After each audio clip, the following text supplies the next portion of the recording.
ভিক্ষা হালাল, ছাদা হারাম। হ্যাঁ, আপনার যদি পেটের ক্ষুধা থাকে, অনটন থাকে, আল্লাহ আমাদের যে সম্পদ দিয়েছেন, রিজেক্ট দিয়েছেন, আসেন এখান থেকে আপনাকে ভাগ দেব, অসুবিধা নেই। আমরা স্মার্ট নগরীতে পরিণত করব ইনশাআল্লাহ।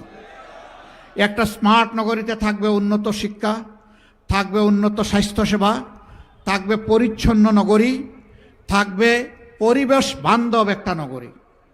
এবং এই নগরীতে যারা ব্যবসা বাণিজ্য করবেন, কোনো জালেম তাদের কাছে গিয়ে চাঁদার নামে ভিক্ষা চাইতে পারবে না ইনশাআল্লাহ।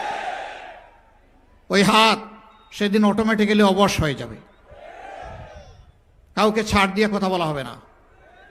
যারা চাঁদাবাট্টা করেন এই পেশা ছেড়ে দেন, এটা কোনো পেশা না, এটা ভিক্ষার চেয়ে নিকৃষ্ট। ভিক্ষা হালাল, ছাদা হারাম। হ্যাঁ, আপনার যদি পেটের ক্ষুধা থাকে, অনটন থাকে, আল্লাহ আমাদের যে সম্পদ দিয়েছেন, রিজেক্ট দিয়েছেন, আসেন এখান থেকে আপনাকে ভাগ দেব, অসুবিধা নেই।